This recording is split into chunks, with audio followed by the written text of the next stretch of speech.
Muchas gracias por estar acá, Luisa Román y Lira, José Páez y Lira, que en realidad también es Lira o Liriña.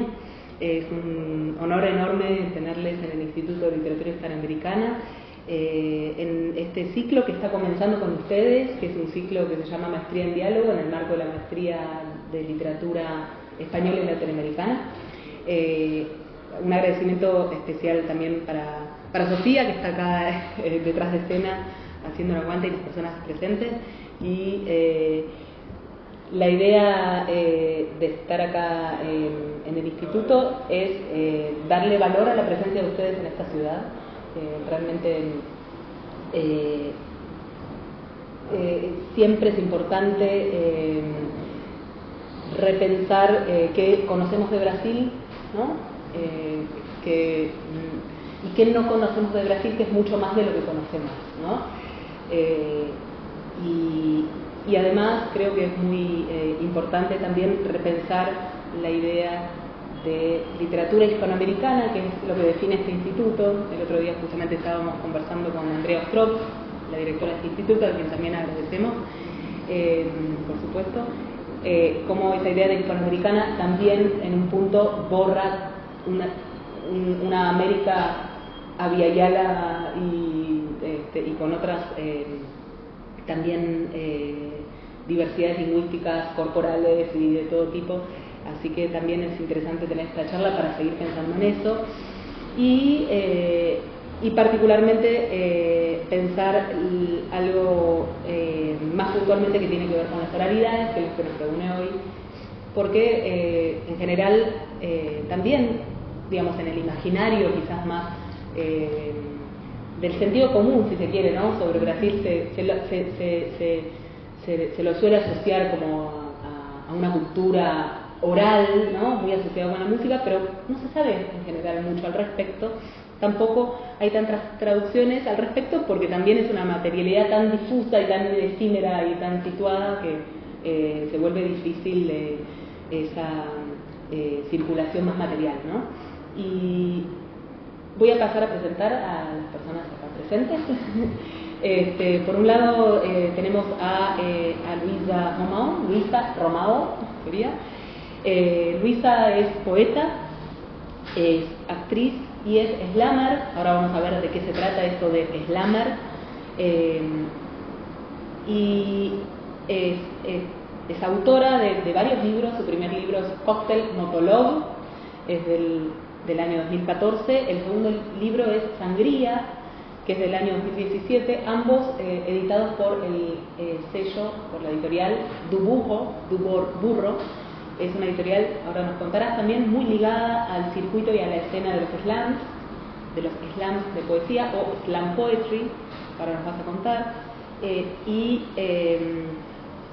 Más recientemente publicó un libro que se llama Nadine, que es un libro que fue ya traducido a varias lenguas, entre ellas el español. Justamente estamos ahora conversando sobre tu libro con las personas acá presentes, porque es un libro, es un policial contado de una perspectiva de una mujer muerta, y es un libro que cuenta con una contratapa de Selva Almada. Y el último libro publicado se llama También guardamos pedras aquí, que es la versión en español editada en Argentina, porque es un libro también editado en muchos países, quedó como Acá también guardamos piedras. Y es un libro muy premiado en Brasil. Ganó, ¿no? Vos ganaste el premio Jabuti, que es el premio más importante de literatura en Brasil. También después nos contás, por poesía y por el libro del año. Y está acá haciendo su doctorado sobre también algo que está muy vinculado a la oralidad, que es, sorpréndanse, sobre los cantos de las canchas de fútbol, ¿correcto? Por la Universidad de Sao Paulo. Y también tenemos la presencia de José Páez de Lira o Liriña.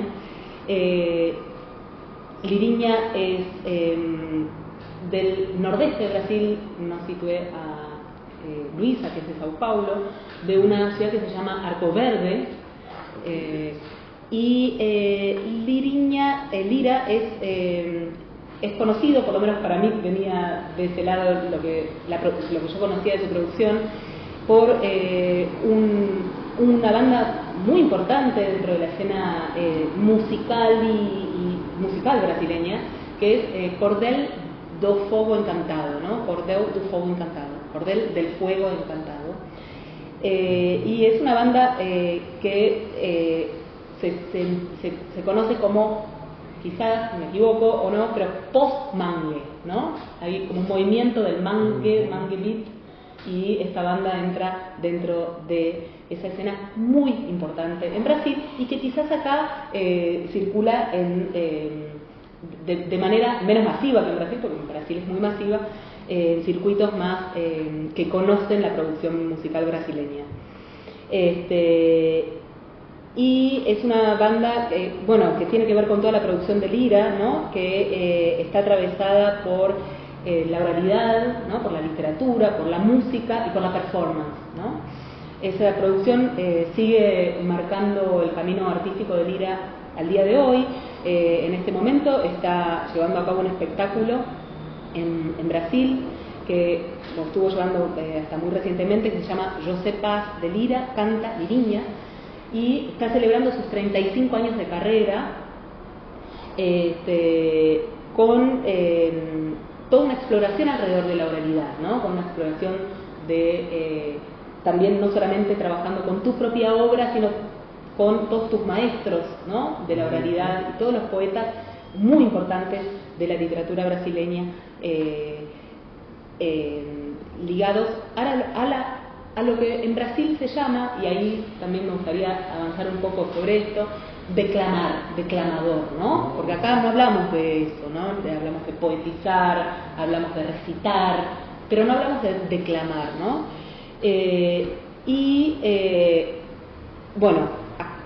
El acto de declamar marca a Lira desde sus 12 años, ¿no? Hay como una especie de mito de artístico, ¿no? De Lira, que empieza en sus 12 años, ya como un intérprete muy conocido, todavía pequeño, ¿no? Y al mismo tiempo Lira es autor de 2 libros, de un libro que se llama O Garoto Cósmico. Me gustaría que nos cuentes un poco también sobre tu producción publicada, del año 2007, y Mercaderías y Futuro, Mercaderías y Futuro, del año 2008, ¿no? Bienvenides. Era importante presentar a estas invitadas del día de hoy que tienen a la oralidad como centro, ¿no? Y entonces me gustaría que empecemos por esta cuestión de la oralidad, ¿no? ¿Qué variedades hay dentro de la idea de oralidad en Brasil, ¿no? Hablé del slam, del declamar, y algo que atraviesa mucho también, vos me corregirás, Lira, en tu caso es la poesía de cordel, ¿no? Y me imagino que muchas otras también, no sé si géneros, que definen la oralidad en Brasil, y que definen sus propias carreras también, ¿no? En Brasil, atravesados todos por algo que es muy llamativo acá, que quizás no se suele ver, que es la cuestión de la memoria, ¿no? Ustedes se saben todo de memoria, ¿no? Y acá quizás no es tan común que las personas que vienen del área de la poesía tengan tanta memoria. Estuve leyendo ahí que Liriña tiene como miles de poemas memorizados, ¿sabes? Entonces empecemos por ese lado, ¿no? Quizás en el caso del Nordeste, empezamos por el Nordeste, y por Arco Verde y la poesía de Cordel, cualquier cosa, si no se entiende, yo traduzco. Vou falar em português, tudo bem? E vocês traduzem para... Sim, eu começo com 12 anos de idade, decorando poesias memorizando, não? Seria... de poetas da minha região, que é o sertão do Brasil, o sertão nordestino, uma região de um clima de deserto, uma região muito seca, que tem uma relação com a água, né, com a falta dessa água, e isso caracteriza esse lugar do Brasil. E também existem poetas, improvisadores, principalmente improvisadores, cantadores, que só existem nessa região do Brasil. Não se sabe por que essa região desenvolveu essa característica de poesia e por que não nas outras regiões. Uma dúvida. Poucos estudos sobre isso. As novas gerações que estão escrevendo sobre essa história, estão descobrindo, revelando segredos dessa história. O que temos escrito sobre esse assunto é que é uma poesia que vem da Península Ibérica, da poesia trovadoresca medieval, do romance de cavalaria, das cantigas de amigo da região de Portugal e Espanha, e que chegou no Brasil e na minha região mais de 100, uma centena de gêneros ligados a estruturas de métrica e rima se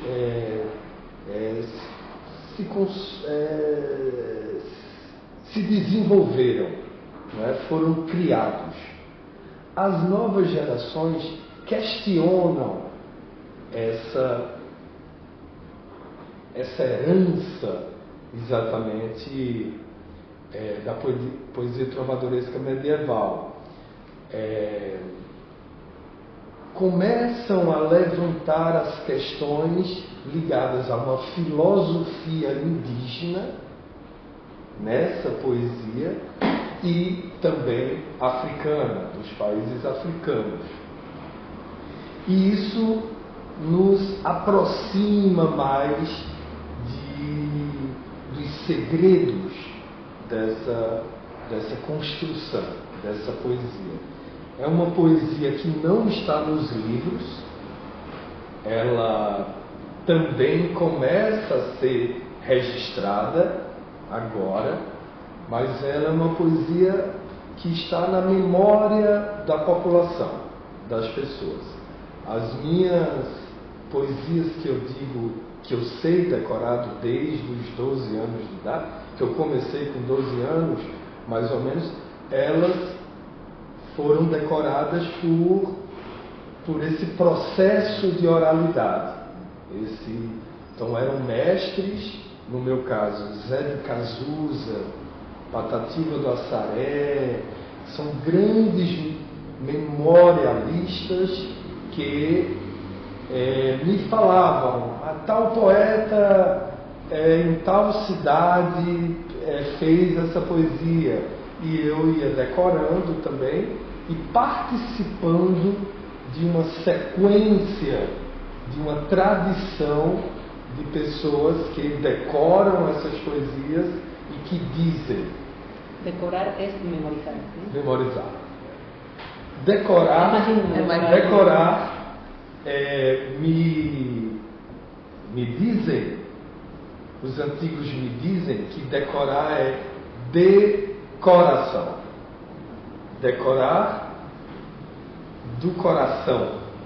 Não é memorizar, mas está no coração. E essa poesia guarda profundos segredos da formação da nossa sociedade, do nosso lugar. Profundos segredos que não encontramos ainda nos livros escritos. Não é?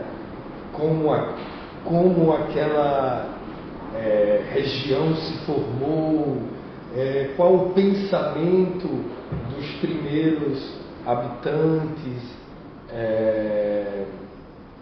Bom, isso, profundos segredos disso. E por último, te digo que na minha tradição, na minha região, na tradição de poesia, nós não dizemos somos poetas. Nós ganhamos esse título da população. É a população quem diz: este é um poeta. Lá vai um poeta andando na calçada. Bom, é isso. Tengo muchas preguntas más. Bueno, voy a intentar ahí un portuñol, ¿vale? Si no me comprende, vuelvo a hablar portugués. Esto me encanta también la palabra decorar, de hecho viene de esta noción de decore. Incluso para mí es una de las definiciones de poesía. Me acuerdo mucho de Derrida, como dice que el poético es esta palabra que viene de la carne, que se ofrece a alguien como una oración. Y para mí es muy curioso, porque pienso que eso nunca le comenté, pero yo empecé mucho joven a decir poesía. Con unos 9, mi papá es maestro y hacía como una serie de conferencias conferencias en departamentos de educación, como formación de profesores, cosas así, ciudadecitas de menos de 100.000 habitantes, y yo empecé a acompañarle con 9 años. Entonces, durante la conferencia, él me llamaba como a su hija y yo decía algo como, qué sé yo, Carlos Drummond de Andrade, Ligera Goulart, y ahí me encantó más lo que la poesía en sí, me encantó esa puesta en escena. Entonces mi deseo de esta chica era ser actriz, era estar ahí hablando, que sea poesía, que sea una personaje, un diálogo, lo que sea, pero esta experiencia de comungar la palabra colectivamente. Incluso ahí haciendo un punte con mi interés más reciente son los cantos de hinchada. Me acuerdo de chiquita, mi mamá tuvo ahí su momento católico, que por suerte se acabó cuando entró en la psicoanálisis, ahí trocó Dios por la calle y todo mejor para todos. Pero me encantaba ahí un poco en esta infancia la experiencia del momento de la misa, que se habla acá, no sé cómo es acá, pero en Brasil había ese momento, imagino que en toda parte católica, que es bendecir las personas con abrazos, ¿sabes? Que es como la paz de Cristo y sale abrazando. Y a mí me encantaba eso, como cantar y decir abraza. Y pienso que el fútbol, para mí, hay algo de eso cuando se conmemora un gol. Para mí es el más próximo de esa apoteosis, de salir abrazando a la gente y esa habla que viene exactamente de esta comunión. Digo esas 3 escenas, ¿no? De la conmemoración del gol, del abrazo de Cristo y de hablar poesía cuando niña, porque pienso que son 3 experiencias corporales de esta 3 experiencias corporales de esta comunión de la palabra. Y pienso que a mí siempre me encantó eso, como hablar colectivamente y que la habla también sea cuerpo, sea encuentro. Y algo de eso, de hecho, lo encuentro cuando empezó a frecuentar, primero como entusiasta, ¿no? Como poeta, las batallas de Poetry-Slam. No sé si les suena, pero son batallas autorales hasta 3 minutos. Acá mismo en Buenos Aires hay varias, en Avellaneda, Tranquila, todo.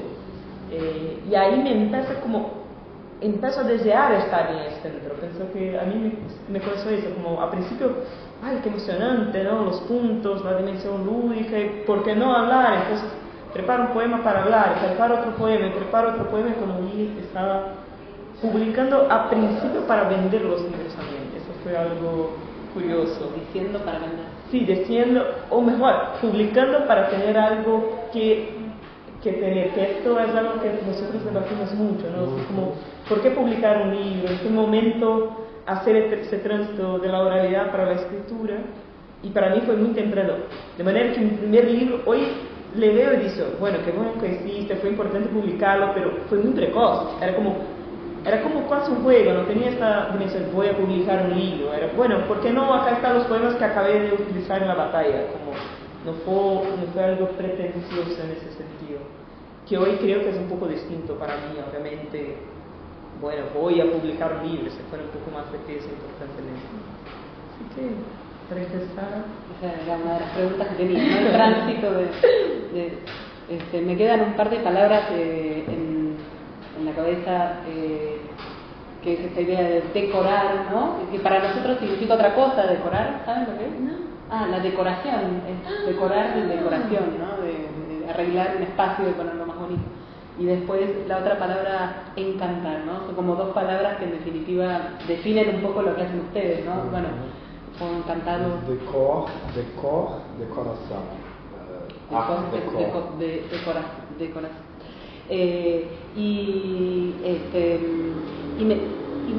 Me interesa también pensar sobre todo en sus carreras en particular, y en el caso de Lira, me gustaría como conocer un poco más de, en principio, ese cruce entre la literatura y la palabra con la música, y ese grupo realmente muy único, ¿no? Dentro de la escena brasileña, que es Cordel do Fogo Encantado, que es un grupo que tiene la literatura como centro en gran medida, ¿no? Que es algo que caracteriza un poco, quizás, digamos, uno puede encontrar en la música siempre, en general, ¿no? Digamos, algunos intertextos, ¿no? Pero no sería el caso porque es una materialidad que tiene la literatura como centro. Y bueno, y acá yo me anoté una pregunta que tiene que ver con ¿cómo definiste esa primera producción que sería como tu primera obra publicada, gran obra publicada, ¿no? Que es Cordel do Fogo Encantado, que está atravesada por la literatura, pero también por los mitos, ¿no? De la región, si no me equivoco, ¿no? Y en gran medida por este nordeste, ¿no? Que él dice sertão, que sería el sertón, ¿no? Que es la parte del desierto en Brasil. Y cuáles intertextos, cuáles referencias de esos poetas que vos señalás son referenciados en muchas de esas primeras producciones que quizás alguien que no es de ahí no reconoce, por ejemplo. Cordel do Fogo Encantado, nome do grupo, né, da banda, que era o nome do espetáculo. Era o nome do nosso primeiro espetáculo. E era um espetáculo de teatro, de poesia, mas um teatro, e fomos convidados para um festival ligado ao movimento Mangue, chamado Hack Beat. Mangue es manga, que es como, a ver, la traducción más injusta sería el pantano, ¿no?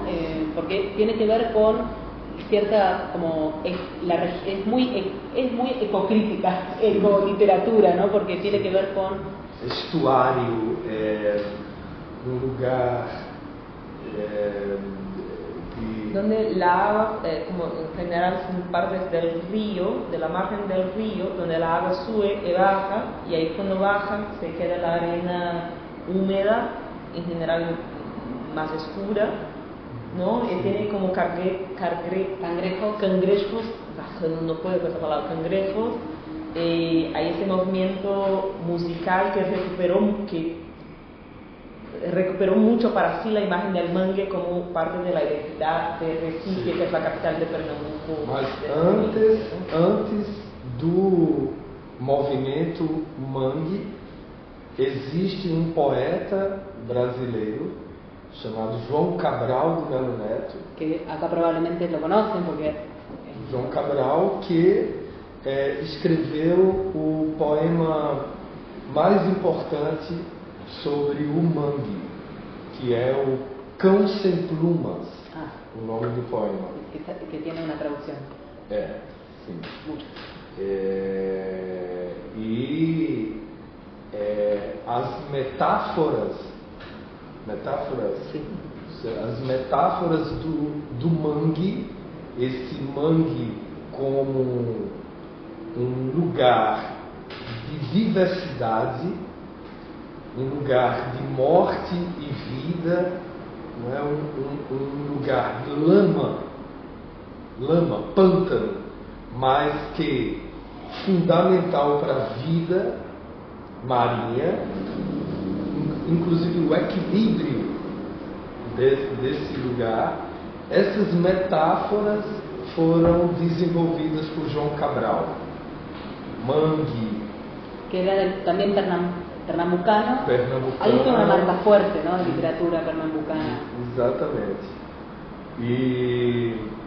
E também atravessa uma questão social, que nessa região há as palafitas, que é uma espécie de favela feita de madeira, de madeiras altas, porque o mar sobe e desce, a maré, e a denúncia de João Cabral nesse poema O Cão Sem Plumas é de um desenvolvimento em que gera essas palafitas, essas pessoas, e elas estão na lama, não é? Essas pessoas. Tem um importantíssimo sociólogo brasileiro que morre em Paris por ser deposto na ditadura militar do Brasil. Ele não volta, ele morre em exílio, chamado Josué de Castro. O Josué de Castro desenvolve um pensamento que é o homem caranguejo, o homem cangrejo, que colhe os caranguejos, se alimenta dos caranguejos, vende os caranguejos, defeca e alimenta os caranguejos. E ele cria um ciclo que Josué desenvolve como uma tese de antropologia e sociologia, o homem caranguejo, que o Chico Sainz do movimento mangue, anos depois, traz para a música dele o homem caranguejo. Então ele canta, a performance dele é sempre Chico Sainz, ¿no? De este movimiento cantante muy importante en Brasil y que también es muy performático, ¿no? Sim.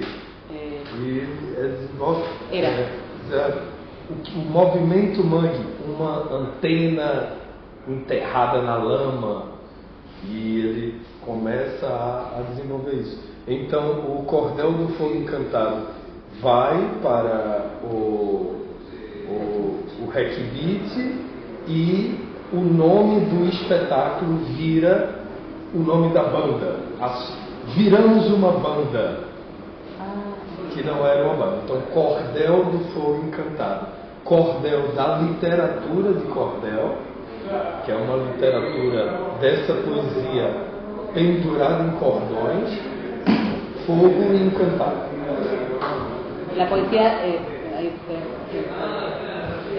está colgada en cordones, por eso se llama poesía de cordel, ¿no? ¿Y tu fogo encantado?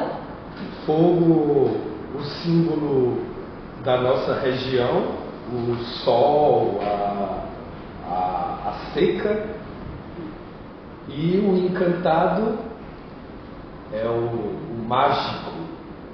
O encantado é a poesia, o mágico, o encantamento. Mas tem um grupo indígena na nossa região, chamado Chucuru, um povo indígena, que tem a Árvore dos Encantados. A Árvore dos Encantados é o lugar para onde as pessoas, quando morrem, vão. Elas vão para essa árvore, Árvore dos Encantados. Então, construímos o nome a partir desses símbolos.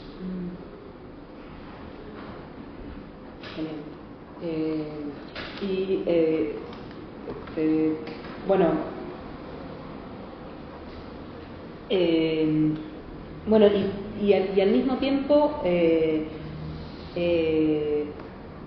bueno, voy a ir a hacer un ida y vuelta, ¿no? Voy a tratar de unir las trayectorias, ¿no?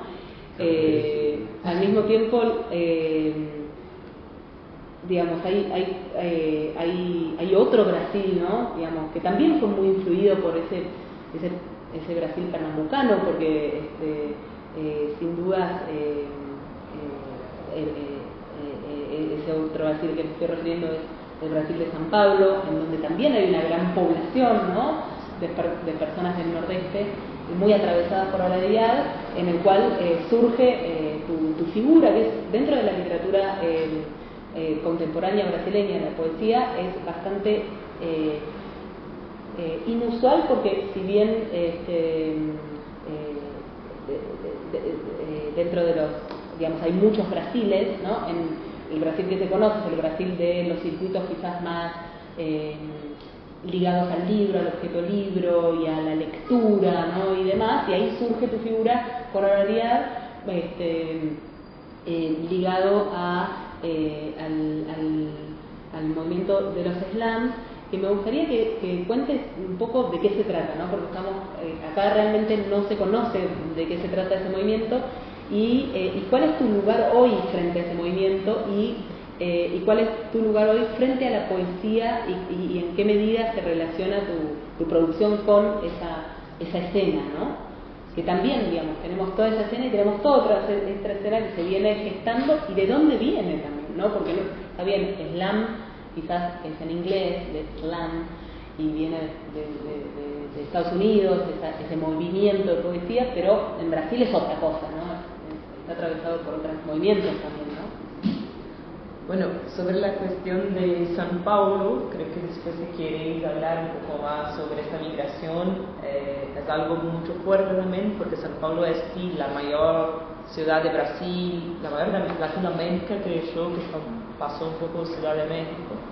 Son como 20 millones de personas en la Gran San Paulo, y mucha gente que construyó esa ciudad ha venido exactamente desde esta migración desde el nordeste, desde la parte norte-nordeste. Entonces, como es muy común haber personas que nacieron y vinieron con sus padres, esto se relaciona bastante con la concentración económica y política de Brasil en el sudeste, o sea, en el eje entre Río de Janeiro y San Paulo, y también con la falta de políticas culturales, económicas y de permanencia en otros estados.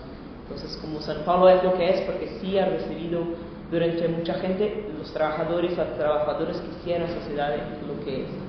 Y muchas veces vienen exactamente por falta de condiciones económicas de permanecer en sus sitios, en sus áreas de origen. Después le habla bastante de eso, sabes incluso mejor que yo. Pero lo que sí puedo hablar es en términos de poesía, bueno, orales, de poetry slam. A principio los poetry slam surgieron ahí en Chicago, en los 80, mucho involucrados con el movimiento punk, con los beatnikis, y algo después, cuando se migra de Chicago para Nueva York, hay una influencia directa del hip hop. En Brasil llega en 2008 a través de Roberto Escladalva y el núcleo Bartolomeu de Depoimento, que es un grupo de teatro hip hop, o sea, un grupo que ya piensa el intérprete como un MC, como un maestro de ceremonia.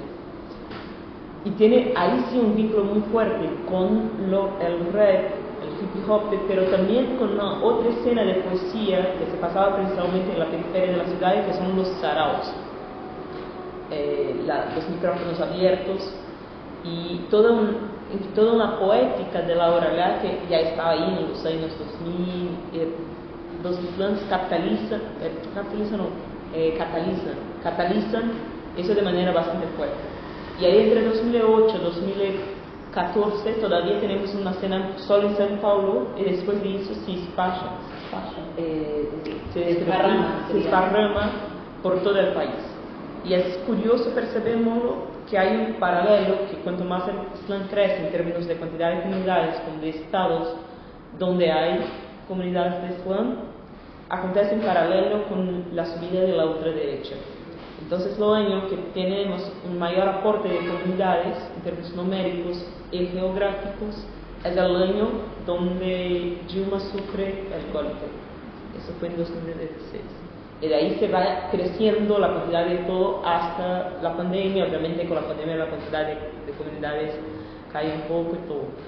Entonces para mí hay algo ahí de pensar esas batallas de poesía como una asamblea, un espacio de demandas políticas, culturales, mucho con vías feministas, con vías de la juventud negra brasileña, contra la violencia policíaca, contra todo el discurso de odio que se empieza a armar ahí en 2016 en Brasil, que se llega a la elección de Bolsonaro.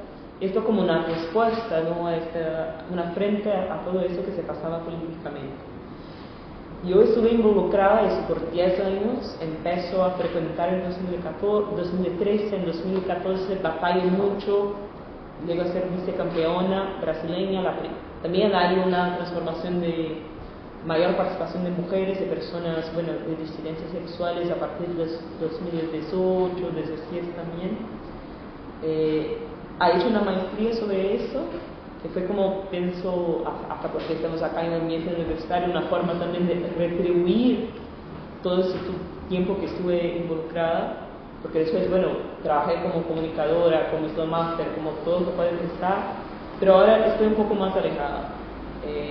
Yo, Roberto Escladalva y Julio Budimir hicimos una exhibición pública sobre esos 15 años de historia, con muchos videos, muchos datos, mapas, de todo. Y ahora siento que, es una parte constitutiva de mi poética, pero ya también es el momento de alejarse para dejar que la cosa, se renueve y también viva, ¿sabes?, con toda la potencia de transformación que tiene. Entonces, para mí, continúa siendo un eje de mi producción, pero ya no me siento, esto como totalmente involucrada como estuve por 10 años. Me gustó lo de retribuir, es interesante traerlo también acá, esta cuestión de poder ser parte y al mismo tiempo cerrar una etapa con una investigación. Sí.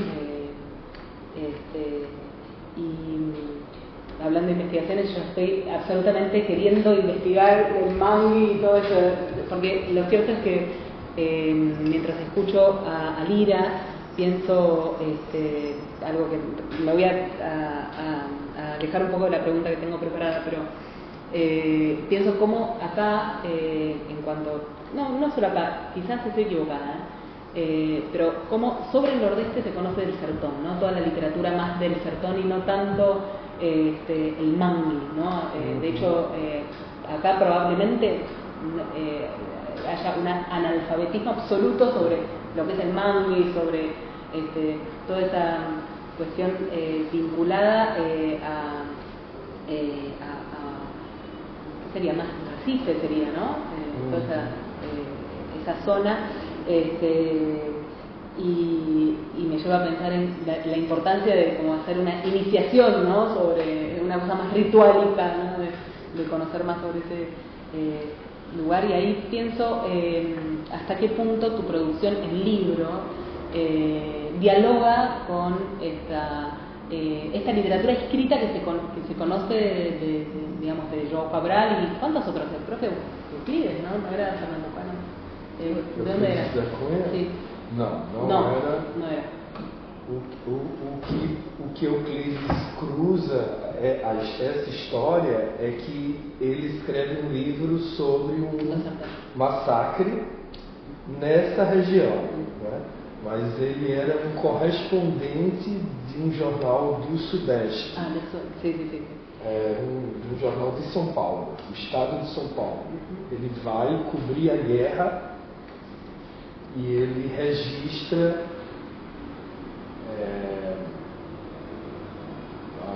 a história desse massacre, que foi a maior campanha de guerra que o Brasil já participou, em termos de número de soldados e de tempo de munição.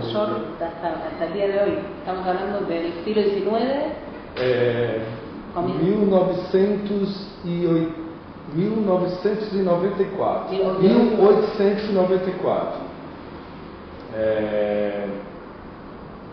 O Brasil faz uma guerra contra seu próprio povo. Uma cidade chamada Canudos, que era a segunda maior cidade da Bahia. Claro, estamos en otra geografía igual, ¿no? É sertão igual que eu nasci. O sertão é Bahia, Pernambuco, sertão. E então Euclides da Cunha se torna o que ele escreve é um depoimento e uma denúncia, e se torna um dos livros mais importantes do Brasil, Os Sertões. Y la literatura del mangue no es, digamos, claro, no tiene ese gran relato, ¿no? Que la defina, son quizás más pequeños relatos que van hablando. Pequenos relatos.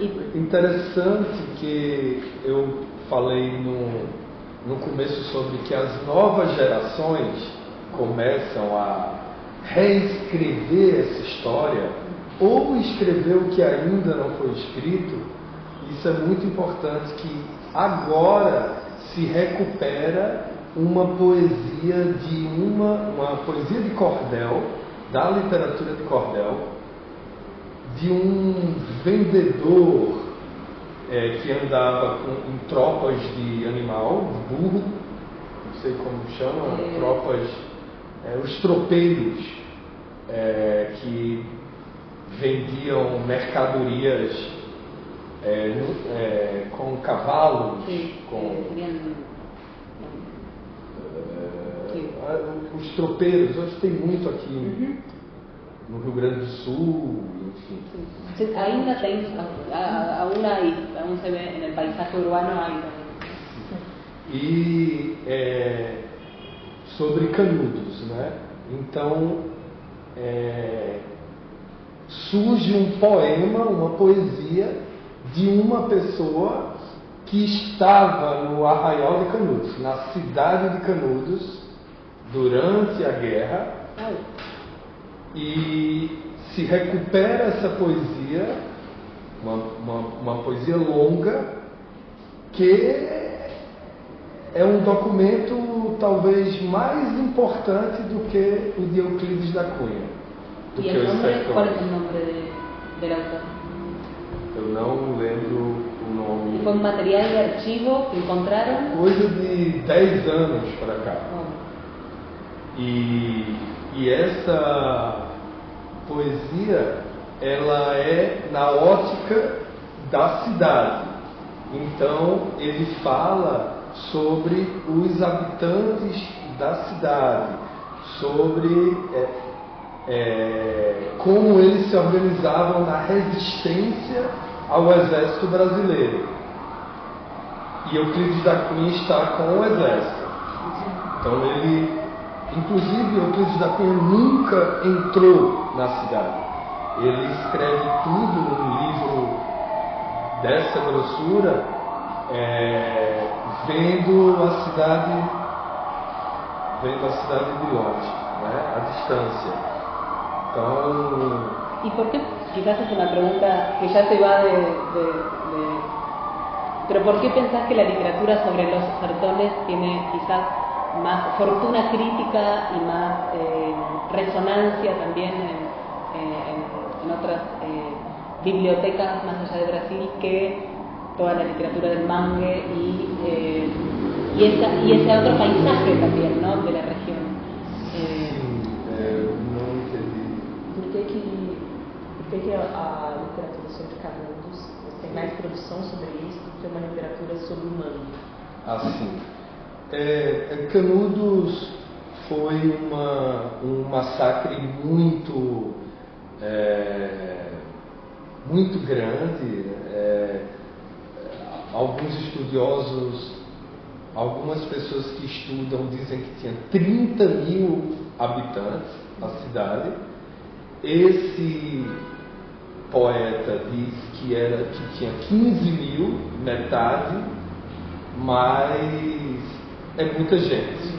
E a cidade toda foi massacrada. E depois, na ditadura militar, foi inundada com uma hidrelétrica. Porque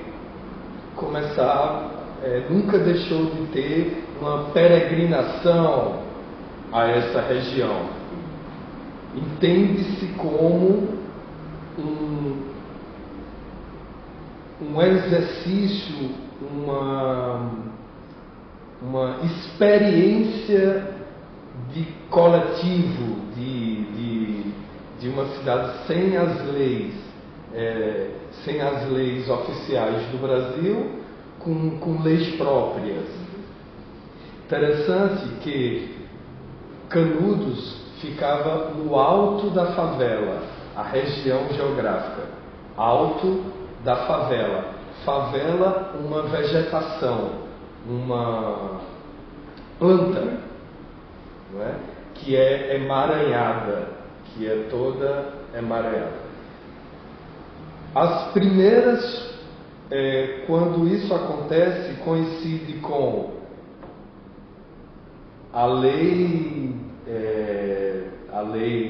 de libertação dos escravizados, mesma época, né? O Brasil foi o último país a abolir oficialmente, o último país do mundo a abolir oficialmente a escravidão, né? Isso acontece em 1888, coincide com a Guerra de Canudos, e essa população negra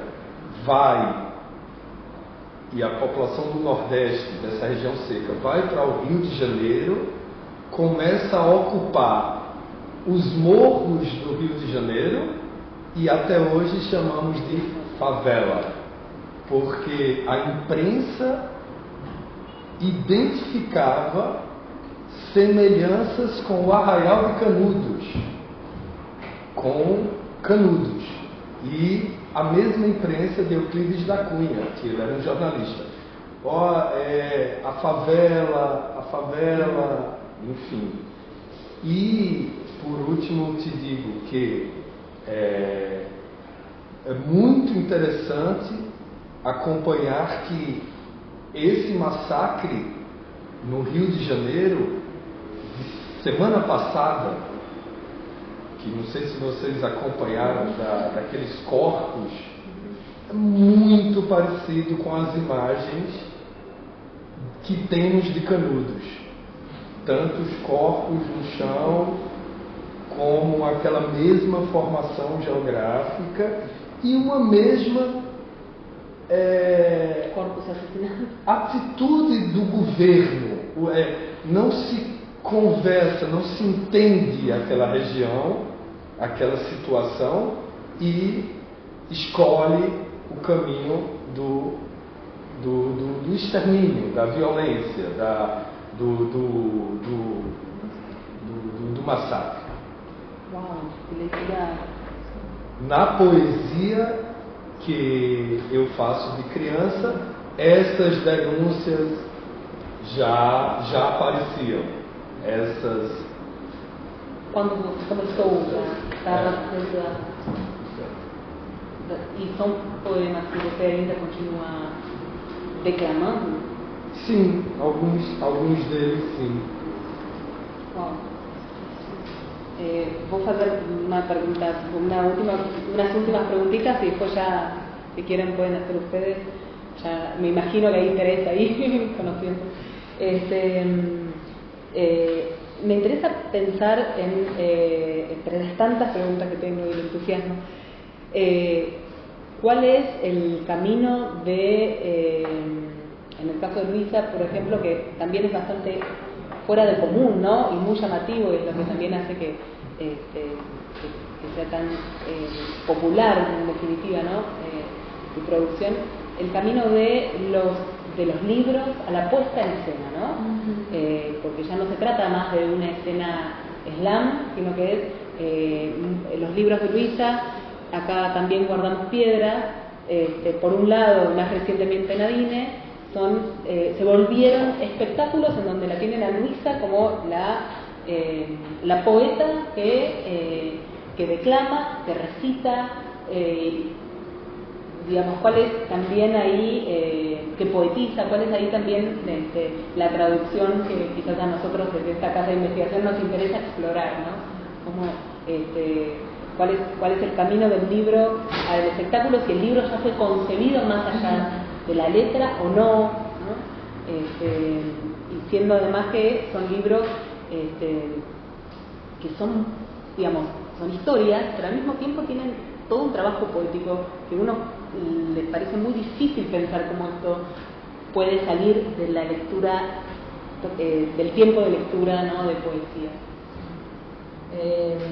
Bueno, está un poco avasallador cambiar de acá, de Canudos, de todo. Sí. Y pienso que me meto en esa respuesta por eso, porque hay algo de esa reflexión histórica de Brasil que también motiva mucho, bueno, desde el jazz, desde la mirada de género, por ejemplo en Sangría, donde lo pensaba, bueno, la perspectiva, desde la perspectiva de género, por ejemplo, Sangría, esta noción del cuerpo femenino como un territorio de la conquista. Y en Piedras lo que me motivaba era exactamente esta necropolítica que se repite de tiempos en tiempos, y que hoy continúa operando incluso con una tecnología de muerte cada vez más apurada, ¿no? Como más alejada entre quien mata y quien ordena y quien es víctima de eso. Y siempre, bueno, en términos de un proceso creativo, siempre escribía hablando, aunque fuera, bueno, poesía o incluso un texto más académico. Para mí hay algo que yo respiro mientras escribo, y hay ese deseo, como hablaba al inicio, de pensar la poesía como una palabra que se da al otro. Entonces,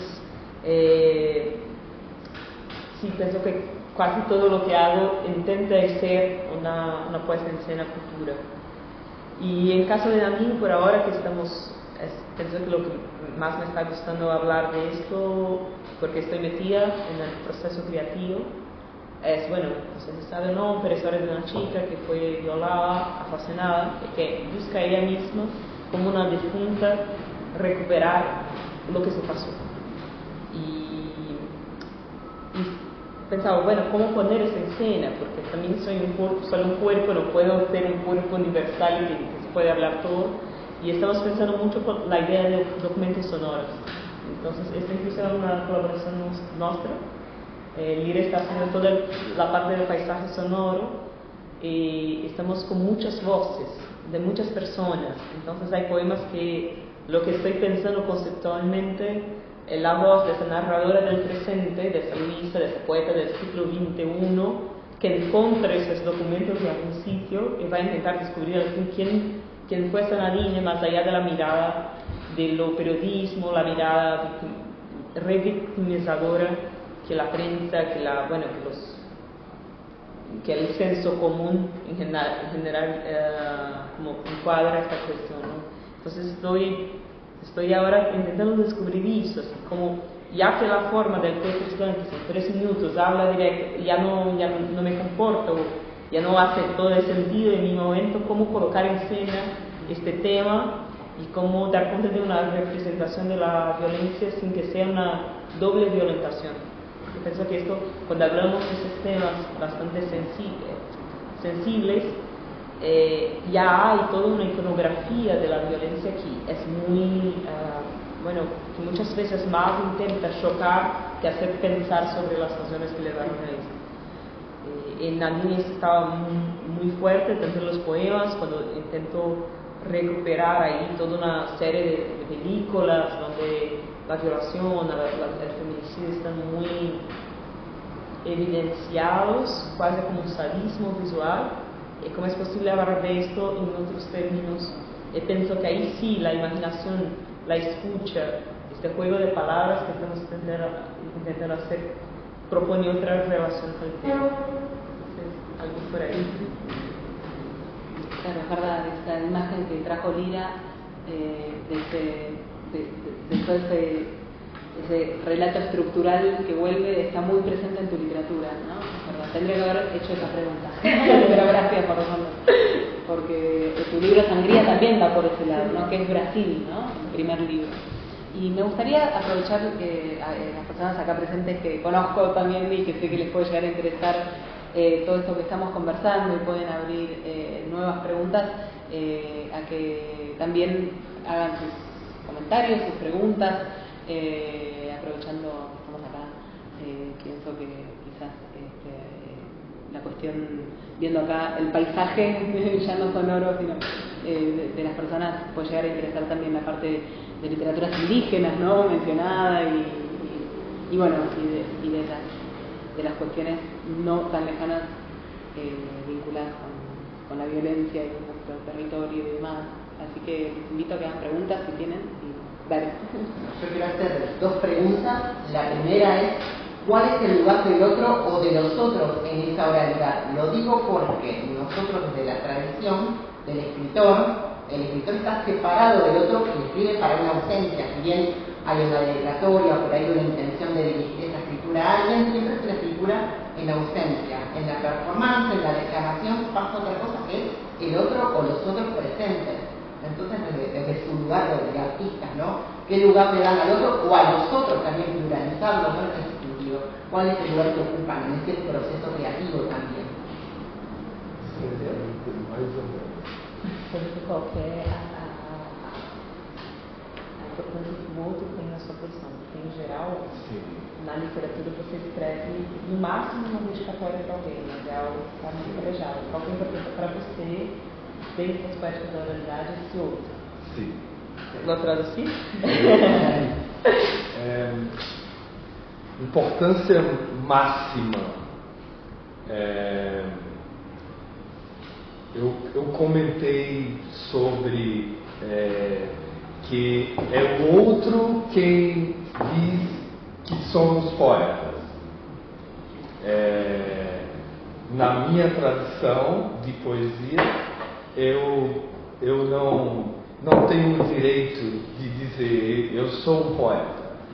O outro me dá o título, porque a poesia, para a minha tradição, ela é o efeito, é quando ela chega no outro. Enquanto ela só está em mim, é apenas uma reunião de palavras. E no livro, uma reunião de símbolos gráficos. Só no outro ela se torna poesia. Só no outro ela ganha o sentido.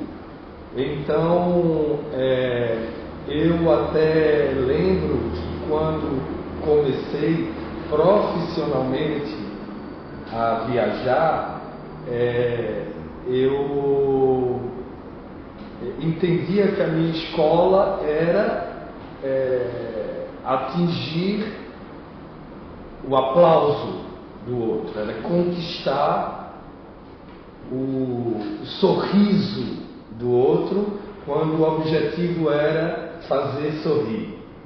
Então, se eu não atingisse, não chegasse nisso, eu não era um bom poeta, um bom artista. Não sou mais assim, porque entendi que não é necessário apenas agradar, e que talvez isso seja o fundamento do que chamamos de sucesso, é o outro aplaudir. Mas não esqueço essa escola de que tudo que eu faço é para uma comunhão com o outro, uma comunicação com o outro. Para mim, é o sentido. Para mí también, y creo que este lance se computa, ¿no? Porque tú terminas el poema y se da 10, 9.8, 9.7, entonces como es una respuesta objetificada y muy rápida, y pienso que esto me ha entrenado, bueno, y hay desde aquí, bueno, teatro es el otro por excelencia, no existe teatro sin el otro.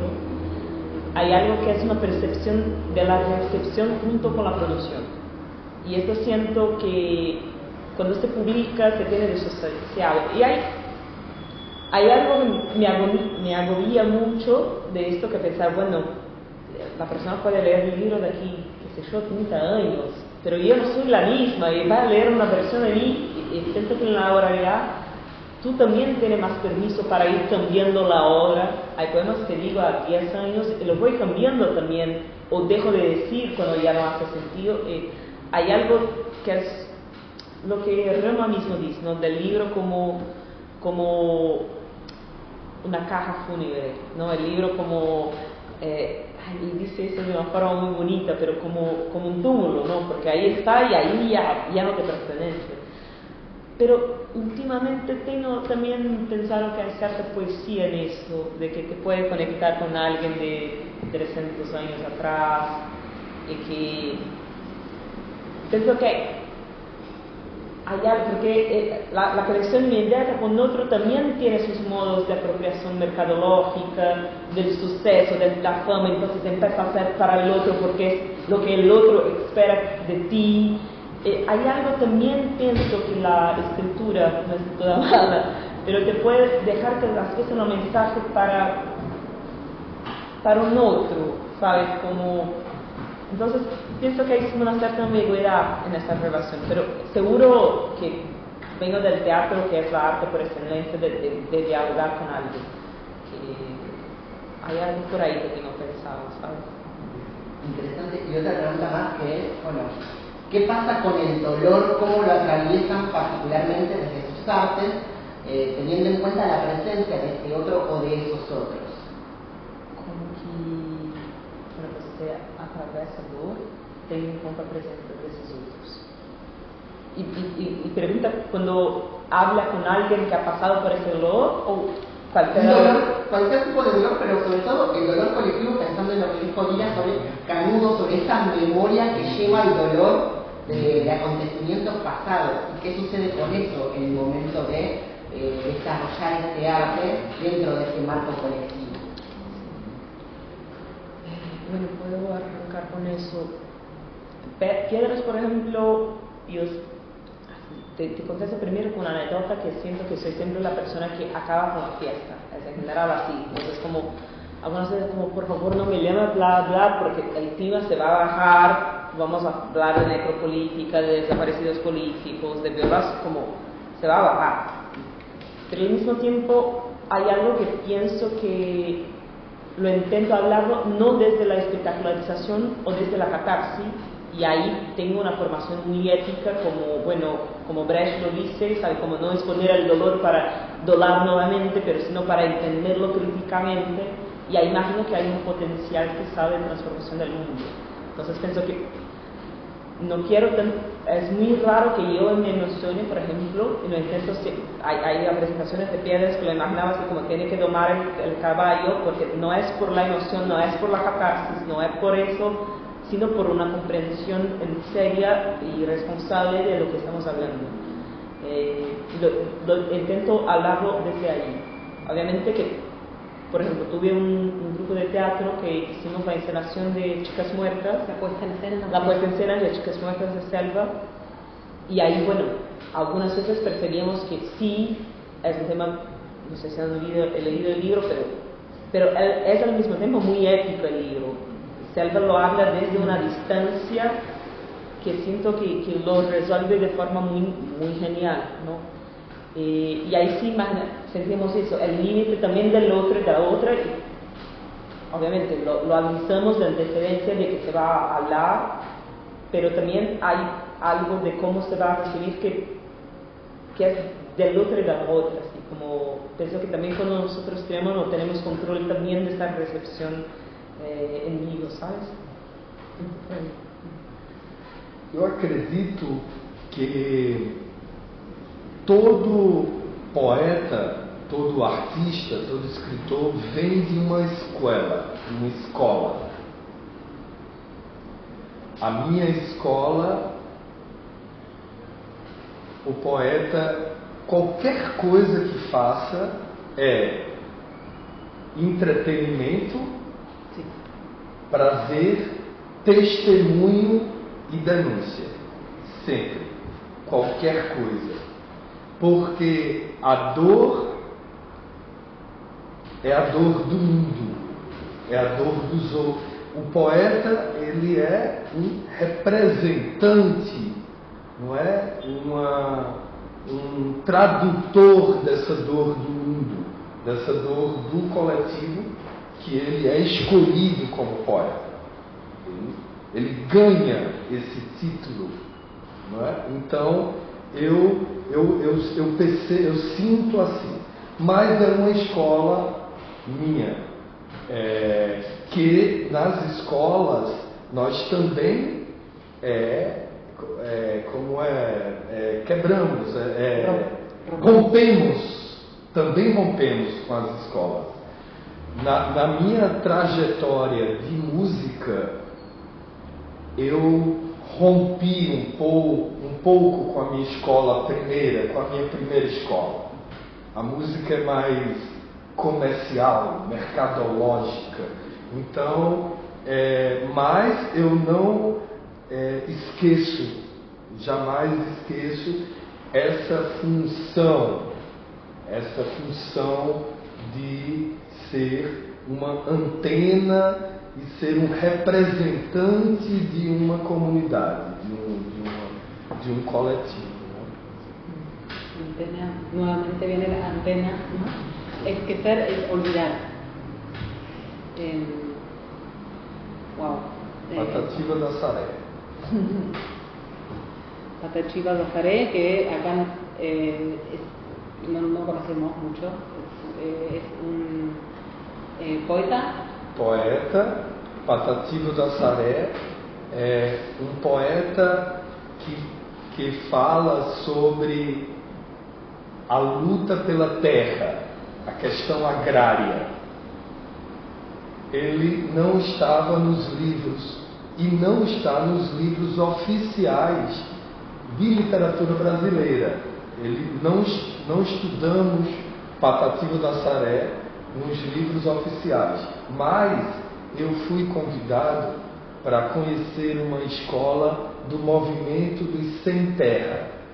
um movimento, o maior movimento popular do Brasil, não é? Um dos maiores do mundo, e é um movimento que tem escolas. Essa escola que eu conheci é uma escola modelo bilíngue, que é em espanhol e português, no interior de São Paulo, chamada Florestan Fernandes, Escola Modelo Florestan Fernandes. Eu cheguei para conhecer essa escola, convidado pelo movimento, e uma das plenárias, uma das salas, Sala Patativa do Assaré. Eu conheço Patativa de criança, eu era criança, e Patativa andava na minha... Mas como? Porque as poesias dele são importantes para a reforma agrária brasileira. Poesias muito simples, considerado um poeta semi-analfabeto, mas não é real, não é verdade, mas considerado um poeta, e uma das poesias dele, vou dizer a terra é um bem comum, que pertence a cada um. Com o seu poder além, Deus fez a grande natura, mas não passou escritura de terra para ninguém. Se a terra foi Deus quem fez, se é obra da criação, deve cada camponês ter uma faixa de chão. Então, a poesia dele se torna importante para o pensamento de reforma agrária do movimento sem terra, e não está nos livros. Então, a Patativa era um defensor de que ele era um representante dos agricultores. Ele vai falar sobre a dor de não ter a terra, de não poder fazer isso. Não é curiosidade, quantos poemas ele fala que sabia? Patativa do Assaré sabia mais de 1000 poemas decorados, mas ele, na minha cidade, ele esquecia todo dia o número do quarto do hotel. Ele não lembrava. E aí eu, meu Deus, que incrível, que sabe poesias, mas não sabe o número do quarto. Memória seletiva. Que um amigo, Zé de Cazuza, um outro grande memorialista, a Rede Globo, um programa importantíssimo da Rede Globo, foi entrevistar ele por causa da memória. Aí não era sobre poesia, era sobre memória.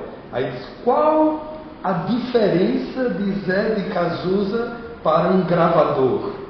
Aí Zé disse, é que o gravador grava qualquer coisa.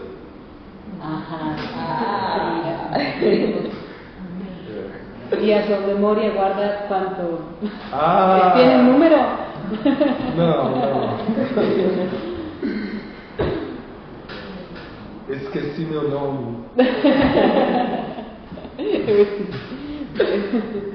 Perdón, voy a hacer una mínima pregunta, un poco recuperando algo de lo que se decía antes sobre el dolor, y pensaba, que la obra de los dos atraviesa algo que desde cierta óptica podría pensarse como interdisciplinario o transdisciplinario, y la pregunta que me surgía era si ustedes lo piensan así o si lo piensan como algo que aún no pasó por la división de disciplinas, ¿no? Como un lenguaje previo o que intenta como acomunar distintos modos de expresión más que sumar la música con la palabra, con la actuación, como si ya estuvieran separadas y uno las junta, ¿no? Esa es la primera pregunta, y un poco conectado con eso,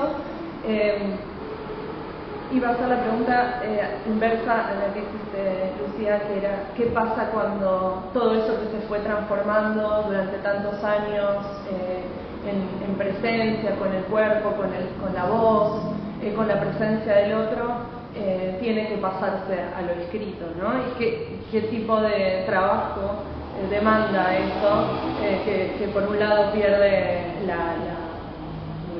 lo vivo en cierta medida, y bueno, si se intenta directamente hacer otra cosa o si se intenta una adaptación o cómo pasa esa transición.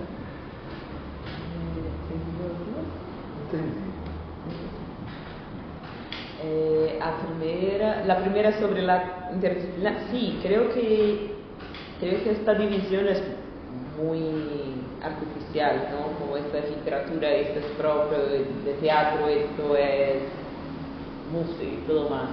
Para mí, cómo funciona creativamente, en general, yo tengo una pregunta, así, algo disparador, algo que quiero investigar, y desde la demanda, porque tampoco es que desde el principio pensó, bueno, voy a misturar teatro y literatura, porque siento que tiene mucho a ver con el trabajo con los materiales. Así, por ejemplo, en Sangría tenía muy fuerte esa imagen de una boca cosida, entonces como ahí me metí en la fotografía, en artes visuales, no tengo ninguna mano para eso, pero tenía muy fuerte esa imagen y lo quería concretizar, ¿sabes? Entonces, creo que tiene mucho de eso, así como lo que cada proyecto demanda de mí es solo, bueno, manejando que voy a descubrir. Entonces, en ese sentido, pienso que si desde afuera lo manejo, no desde la interdisciplinariedad, algo que me parece así. Y sobre el proceso de escritura, yo en general escribo muy poco, así casi nada. En general, tengo momentos muy cortos de escritura, pero estuve trabajando eso en mi mente hace esos 2 años. Entonces, como la puesta misma en papel, Piedras lo escribí 4 veces, así como 3 meses y medio, primera versión, más 2 revisiones y ya está. Pero eso sí lo que me quedaba pensando, como trabajando mucho tiempo. Y algo también que se puede pensar la escritura en papel de manera un poquito más performativa. Entonces, bueno, el caso de Piedras, cómo se utiliza. Esto pienso que es una síntesis, porque hay este poema que es como los griegos fueron capaces de, y cuando lo performo, hay varias palabras, sinónimos de matar, proyectados. Entonces, como esta dimensión de la cantidad de verbos de muerte y que aún así la representación de la violencia no alcanzara. Y que para mí fue la percepción primera vez que leí la idea, que era la cantidad de verbos de matar, de sinónimos de matar, que yo no tenía idea de que existían tantos vocablos para eso. Y lo pensaba, en la escritura eso no va a funcionar, porque el lector va a leer un verbo, 2 verbos, entender el juego y pasar al final. Es decir, en la performance, la duración y la imposibilidad de que el espectador pule la escena en 2 minutos y es realmente insoportable escuchar verbos de... Ahí sí la cosa acontece. Pensaba, ¿cómo traducir para la escritura? Porque el soporte es otro, no es solo trasladar y escribir. Entonces, la forma que encontré fue ponerlo tajado. Y ahí para mí pensaba, bueno, y eso se conecta con la cuestión de los documentos hallados que hasta hoy en Brasil no están permitidos leerlos porque están en sigilo, principalmente documentos de tortura, desaparición y todo. Entonces fue eso, cómo traducirlo, lo que en la performance es de una manera para el papel. Pero el papel también tiene su cierta performatividad, tiene sus... Y a mí me encantan las 2 versiones, la versión performativa y la versión escrita.